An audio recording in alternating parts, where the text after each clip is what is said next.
Welcome back to the Deep Dive. We've spent some time in the past looking at the anatomy of betrayal, really navigating that initial shockwave after infidelity is discovered. Right. But today, we're moving past the explosion. We're going into the long, very complex terrain of the afterlife. And this is the crossroads where relationships are truly, truly tested. It's important to just acknowledge the reality here. Statistics show that many relationships, they just fracture and end at this point. But the surprising truth we've synthesized from the material is that the relationships that do survive this kind of trauma, they often emerge the strongest. But not by just going back to the way things were. No, not at all. Not by stitching the old one back together, but by fundamentally transforming. And that is the central and I think really difficult question we are diving into for you today. Can the relationship you had actually survive? Or does it have to be acknowledged as, well, dead, so that something entirely new and frankly structurally safer can be built in its place? Our mission in this deep dive is to really extract the practical blueprint for that new beginning. So we're going to look at the rigorous demands of accountability. We'll deconstruct the true and often misunderstood meaning of forgiveness. Okay. And most critically, we are going to nail down the realistic timeline and the specific metrics that determine if genuine healing is even possible. Okay, let's unpack this with an incredibly provocative idea that came up right away in the material, which is, once infidelity has happened, your first marriage is over, period. You now have a choice. Do you want to start a second relationship with the same person? Now, that forces a really harsh recognition of reality. It does. What does this required killing of the old relationship mean for a couple trying to move forward? It demands a complete psychological and structural shift. Yeah. You absolutely must acknowledge that the old relationship is functionally dead. Why dead? Why not just broken? Because its foundation trust was utterly shattered. And you can't just patch a shattered foundation. You have to remove all the debris and pour a brand new one.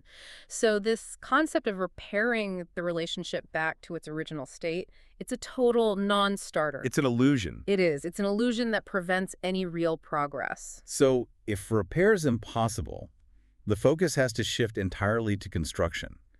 How do they even start building this new structure, this second relationship?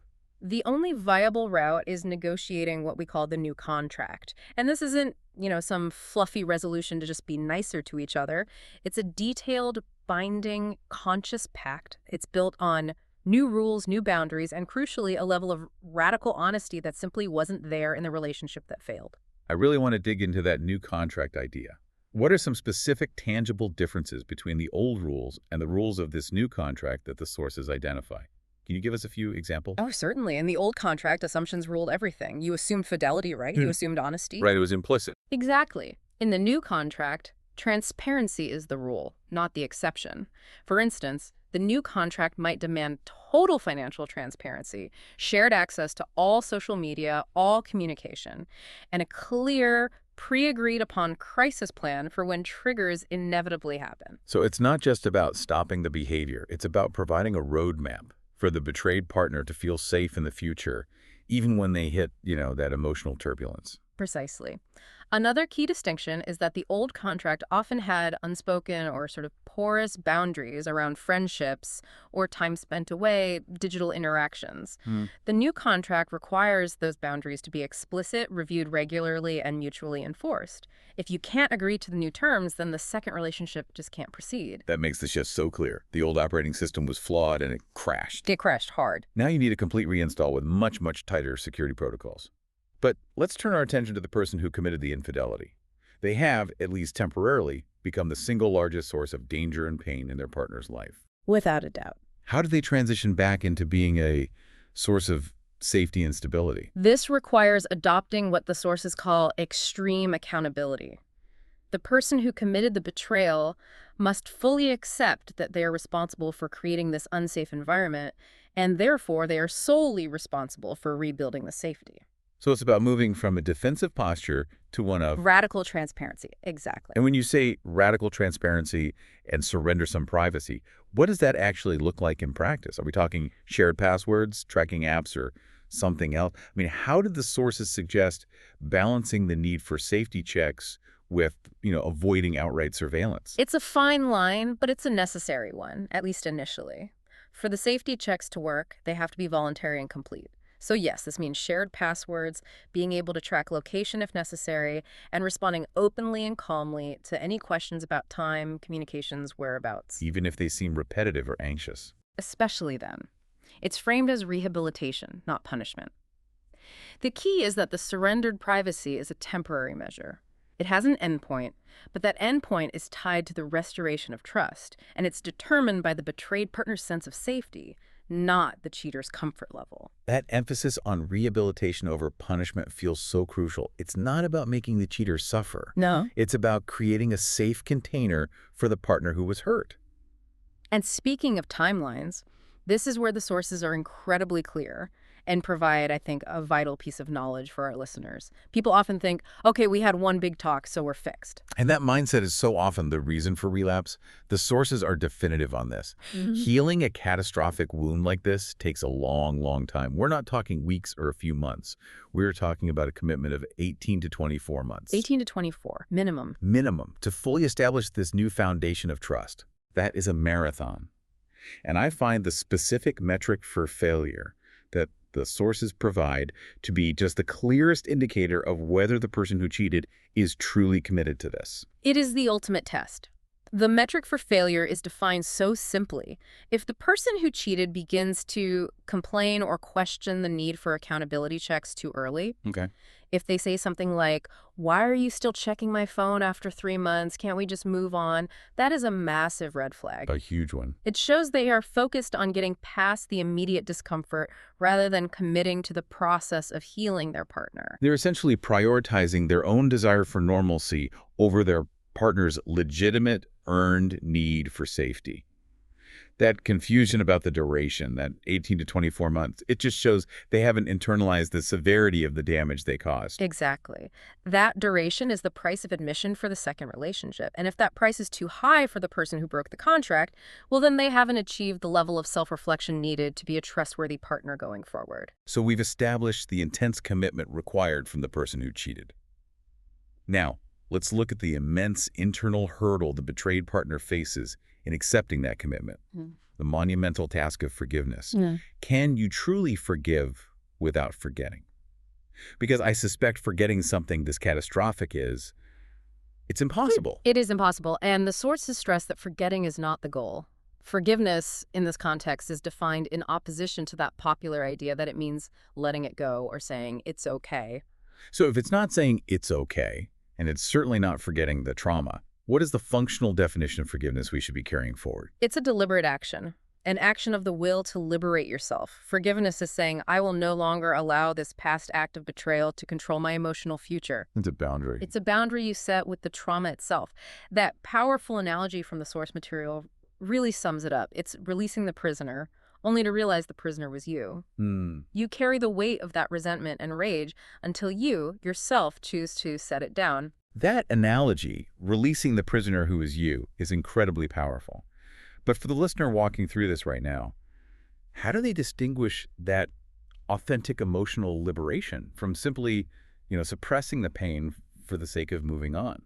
Well, suppression is motivated by fear, right? Fear of conflict, fear of loneliness, fear of losing the relationship. Authentic forgiveness is motivated by self-interest and peace. Okay. If you're truly forgiving, you're processing the pain, you're not burying it. A key behavioral difference is that suppressed pain will still control your decisions. It leads to lashing out, self-sabotage.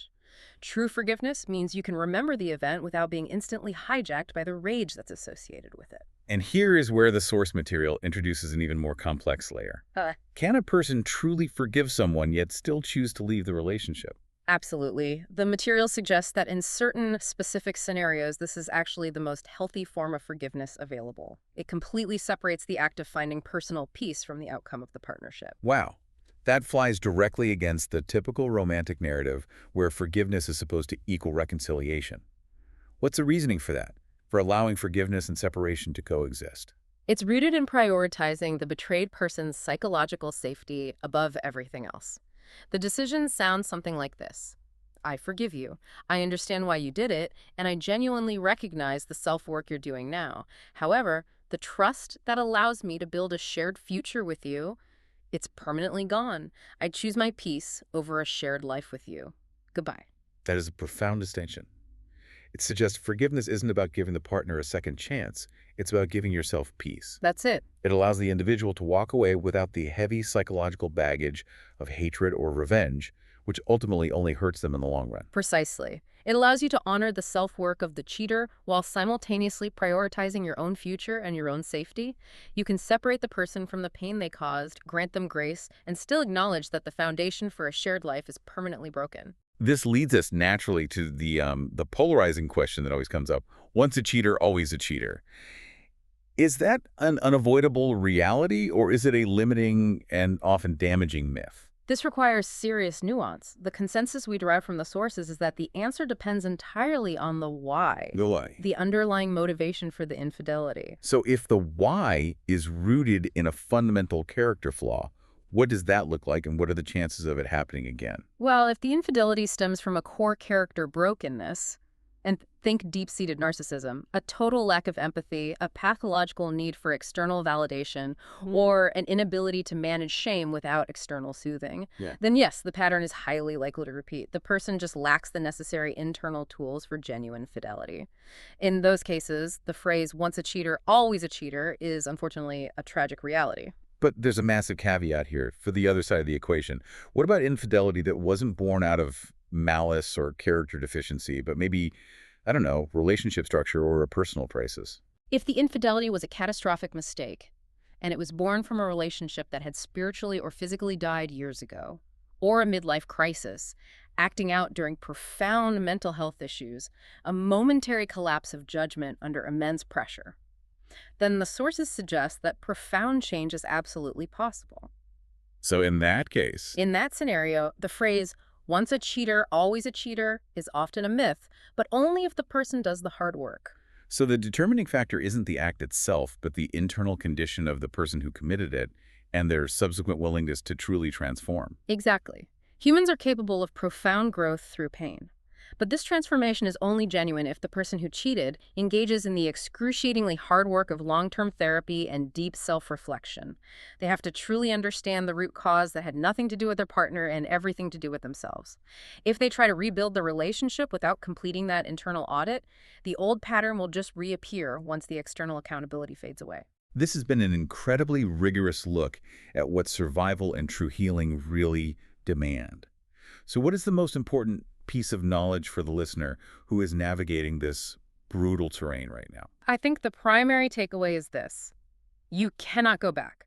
Survival is not about regression. It's about transformation. It requires building something new, that detailed new contract, and it necessitates committing to a difficult, lengthy, and complaint-free process of accountability, specifically that 18 to 24-month period. If you can commit to that structure, profound healing is possible. It is a long, difficult journey, but the possibility of profound human growth is clearly evident in the material, regardless of the ultimate outcome of the partnership. And that's the final, most empowering thought you should take away from this deep dive. Whether you choose to stay and rebuild or you choose to walk away, your fundamental value is not defined by someone else's inability to be faithful. That is the truth that belongs only to you, and it's what you should carry forward and continue to explore.